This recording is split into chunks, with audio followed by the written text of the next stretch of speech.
मधुबन के बाबा, मधुबन के बाबा मुरली वाले, आपका क्या कहना, आपका क्या कहना।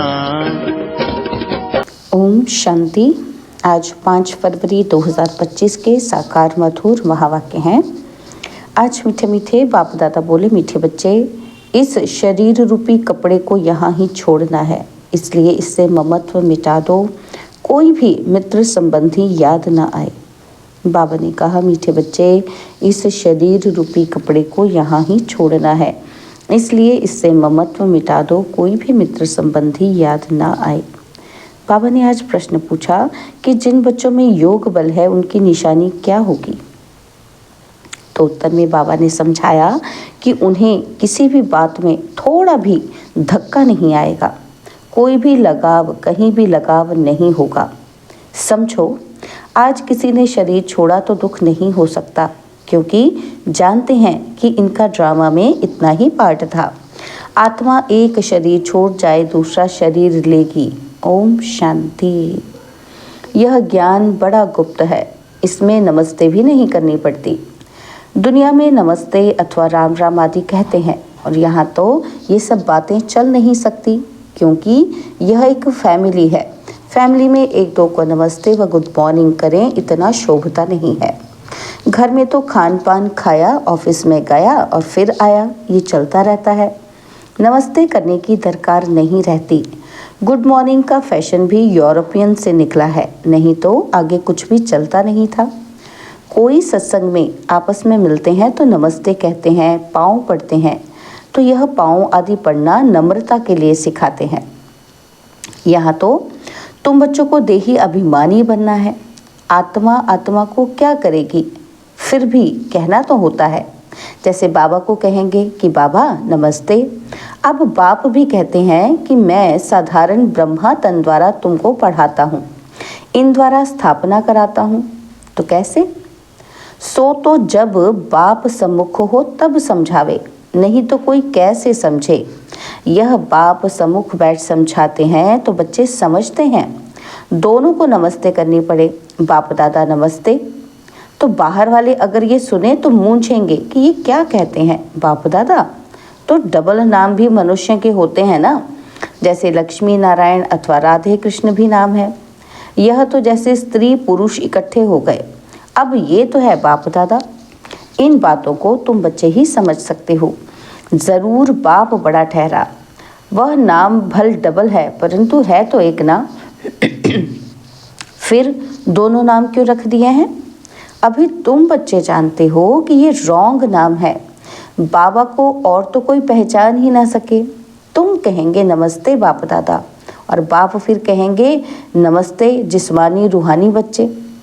परंतु इतना लंबा शोभता नहीं है। अक्षर तो राइट है। अभी तुम जिस्मानी बच्चे भी हो तो रूहानी भी हो। तो शिव बाबा सभी आत्माओं का बाप है, और फिर प्रजापिता भी ज़रूर है। प्रजापिता ब्रह्मा की संतान भाई बहन है, प्रवृत्ति मार्ग हो जाता है। तुम हो सब ब्रह्मा कुमार कुमारियाँ। ब्रह्मा कुमार कुमारियाँ होने से प्रजापिता भी सिद्ध हो जाता है। इसमें अंधश्रद्धा की कोई बात नहीं। बोलो, ब्रह्मा कुमार कुमारियों को वापसी वर्षा मिलता है, ब्रह्मा से नहीं मिलता। ब्रह्मा भी शिव बाबा का बच्चा है। सूक्ष्म वतनवासी ब्रह्मा विष्णु शंकर, यह है रचना। इनों का रचयिता है शिव। शिव के लिए तो कोई कह ही ना सके कि इनका क्रिएटर कौन। शिव का क्रिएटर कोई होता ही नहीं। ब्रह्मा विष्णु शंकर, ये है रचना। इनों के ऊपर है शिव, सब आत्माओं का बाप। अब क्रिएटर है तो फिर प्रश्न उठता है कि कब क्रिएट किया? नहीं, यह तो अनादि है। इतनी आत्माओं को कब क्रिएट किया, ये प्रश्न ही नहीं उठ सकता। यह अनादि ड्रामा चला आता है, बेअंत है, इसका कभी अंत नहीं हो सकता। यह बातें तुम बच्चों में भी नंबरवार समझते हैं। ये है तो बहुत सहज, एक बाप के सिवाय और किसी से लगाव ना हो। कोई भी मरे व जिए, गायन भी है, अम्मा मरे तो भी हलवा खाना। समझो, कोई भी मर जाता है, फिक्र की बात नहीं होती, क्योंकि यह ड्रामा अनादि बना हुआ है। ड्रामा अनुसार उनको इस समय जाना ही था। इसमें कर ही क्या सकते हैं। ज़रा भी दुखी होने की बात नहीं, यह है योग बल की अवस्था। लॉ कहता है ज़रा भी धक्का नहीं आना चाहिए।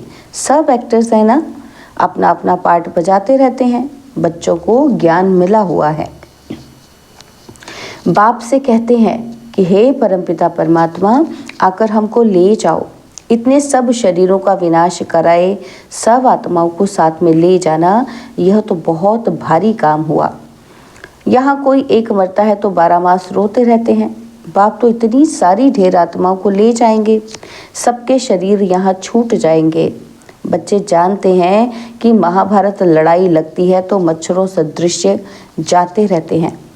नेचुरल कैलेमिटीज़ भी आने की है, ये सारी दुनिया बदलती है। अभी देखो इंग्लैंड, रशिया आदि कितने बड़े बड़े हैं। सत्युग में ये सब भी थे क्या? दुनिया में यह भी किसी की बुद्धि में नहीं आता कि हमारे राज्य में ये कोई भी नहीं थे।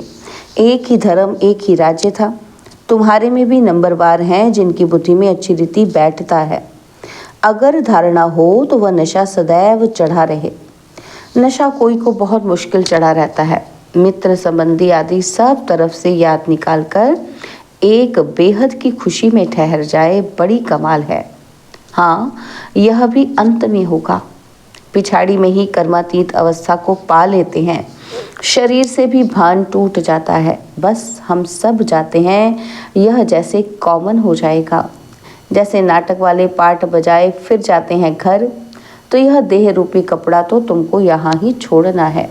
ये कपड़े यहाँ ही लेते हैं, यहाँ ही छोड़ते हैं। ये सब नई बातें तुम्हारी बुद्धि में है और किसी की बुद्धि में नहीं। अल्फ और बे।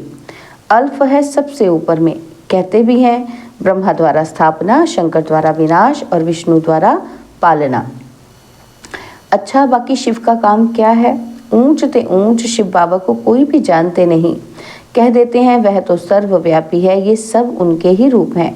सारी दुनिया की बुद्धि में ये पक्का हो गया है, इसलिए सब तमो प्रधान बने हैं। बाप कहते हैं सारी दुनिया दुर्गति को पाई हुई है और फिर हम ही आकर सबको सद्गति देते हैं।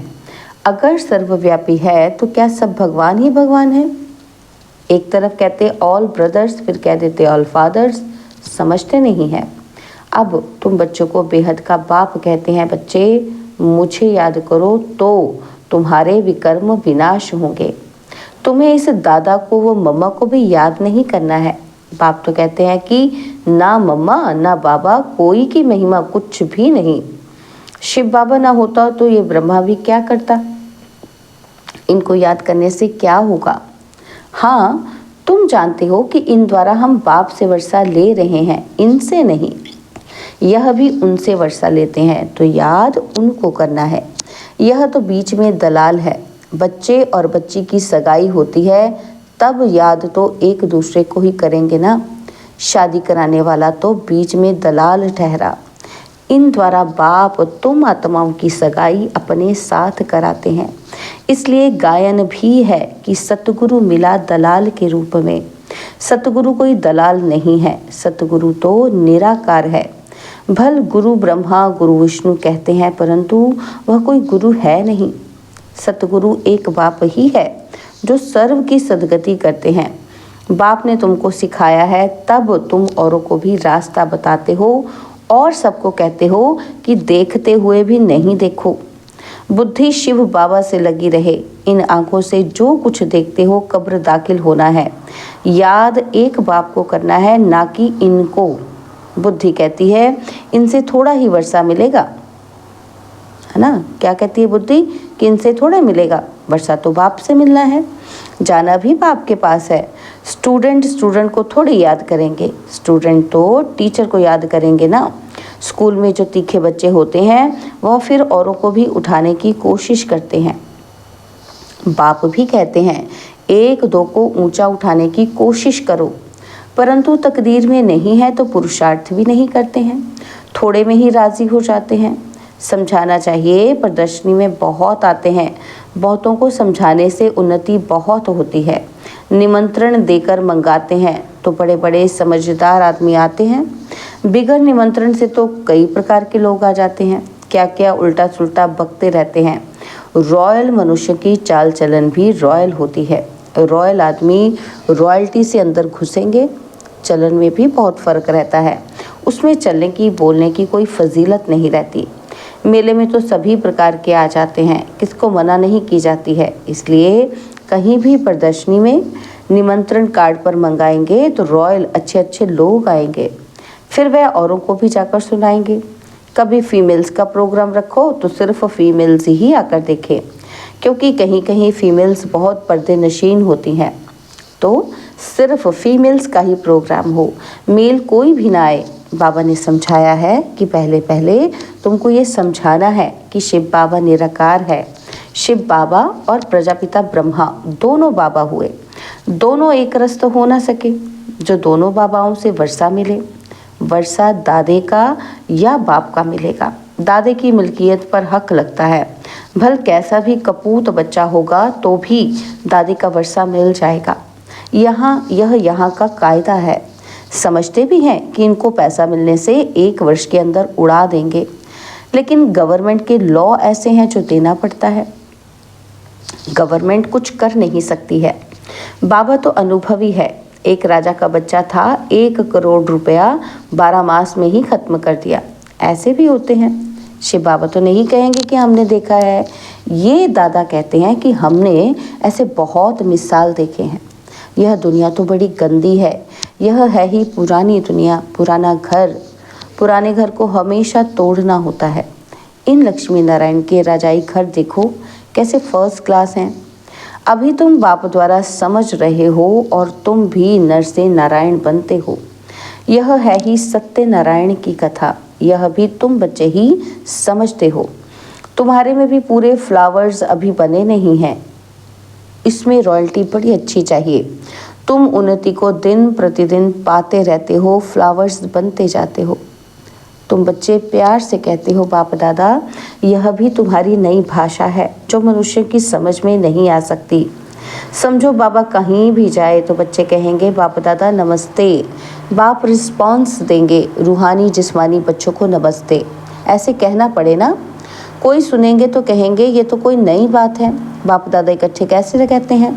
बाप और दादा दोनों एक कभी होते हैं क्या? तो नाम भी दोनों के अलग हैं। शिव बाबा ब्रह्मा दादा, तुम इन दोनों के बच्चे हो। तुम जानते हो इनके अंदर शिव बाबा बैठा है। हम बाप दादा के बच्चे हैं, तो यह भी बुद्धि में याद रहे तो खुशी का पारा चढ़ा रहे और ड्रामा पर भी पक्का रहना है। समझो कोई ने शरीर छोड़ा, जाकर दूसरा पाठ बजाएंगे। हर एक आत्मा को अविनाशी पाठ मिला हुआ है। इसमें कुछ भी ख्याल होने की दरकार नहीं। उनको दूसरा पाठ जाए बजाना है, वापस तो बुला नहीं सकते, ड्रामा है ना, तो इसमें रोने की बात नहीं। ऐसी अवस्था वाले ही निर्मोही राजा बनते हैं। सतयुग में सब निर्मोही होते हैं। यहाँ कोई मरता है तो फिर कितना रोते हैं। बाप को पा लिया तो फिर रोने की दरकार ही नहीं। बाबा कितना अच्छा रास्ता बताते हैं। कन्याओं के लिए तो बहुत अच्छा है। बाप फालतू पैसे खर्च करे और तुम जाकर नर्क में पढ़ो। इससे तो बोलो हम इन पैसों से रूहानी यूनिवर्सिटी कम हॉस्पिटल खोलेंगे, बहुतों का कल्याण करेंगे, तो तुम्हारा भी पुण्य और हमारा भी पुण्य हो जाएगा। बच्चे खुद भी उत्साह में रहने वाले हों कि हम भारत को स्वर्ग बनाने के लिए तन मन धन सब खर्च करेंगे। इतना नशा रहना चाहिए। देना हो तो दो, ना देना हो तो ना दो। तुम अपना कल्याण और बहुतों का कल्याण करना नहीं चाहते हो। इतनी मस्ती होनी चाहिए। खास कुमारियों को तो बहुत खड़ा होना चाहिए। अच्छा, मीठे मीठे सिकिलदे बच्चों प्रति माता पिता बाप दादा का याद प्यार और गुड मॉर्निंग। रूहानी बाप की रूहानी बच्चों को नमस्ते। हम रूहानी बच्चों की रूहानी बाप दादाजी को दिलवा जान सिकवा प्रेम से नमस्ते। ओम शांति। प्यारे बाबा, मीठे बाबा, मेरे बाबा, शुक्रिया बाबा, शुक्रिया बाबा, शुक्रिया। धारणा के लिए मुख्य सार है। पहला पॉइंट है, अपनी चाल चलन बहुत रॉयल रखनी है, बहुत फजीलत से बात करनी है, नम्रता का गुण धारण करना है। और सेकंड पॉइंट, इन आँखों से जो कुछ दिखाई देता है यह सब कब्र दाखिल होना है, इसलिए इसको देखते भी नहीं देखना है। एक शिव बाबा को ही याद करना है, किसी देहधारी को नहीं। बाबा ने आज हमें वरदान दिया, मास्टर ज्ञान सागर बन, गुड़ियों का खेल समाप्त करने वाले, स्मृति सो समर्थ स्वरूप भव। मास्टर ज्ञान सागर बन, गुड़ियों का खेल समाप्त करने वाले, स्मृति सो समर्थ स्वरूप भव। जैसे भक्ति मार्ग में मूर्ति बनाकर पूजा आदि करते हैं, फिर उन्हें डुबो देते हैं, तो आप उसे गुड़ियों की पूजा कहते हो। ऐसे आपके सामने भी जब कोई निर्जीव असार बातें, ईर्ष्या, अनुमान, आवेश आदि की जाती हैं और आप उनका विस्तार कर अनुभव करते या कराते हो कि यही सत्य है, तो ये भी जैसे उसमें प्राण भर देते हो। फिर उन्हें ज्ञान सागर बाप की याद से बीती सो बीती कर स्व उन्नति की लहरों में डुबोते भी हो। लेकिन इसमें भी टाइम तो वेस्ट जाता है ना, तो इसलिए पहले से ही मास्टर ज्ञान सागर बन, स्मृति सो समर्थी भव के वरदान से इन गुड़ियों के खेल को समाप्त करो। स्लोगन, जो समय पर सहयोगी बनते हैं उन्हें 1 का पदम गुणा फल मिल जाता है। जो समय पर सहयोगी बनते हैं उन्हें 1 का पदम गुणा फल मिल जाता है। ओम शांति। तो आज के अव्यक्त इशारे, एकांत प्रिय बनो, एकता और एकाग्रता को अपनाओ। तो बाबा ने कहा, जो भी राजनेताएं व धर्म नेताएं हैं उन्हों को पवित्रता और एकता का अनुभव कराओ। इसी की कमी के कारण दोनों सत्ताएं कमज़ोर हैं।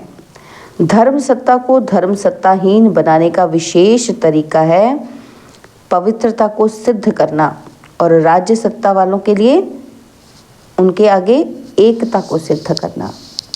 ओम शांति।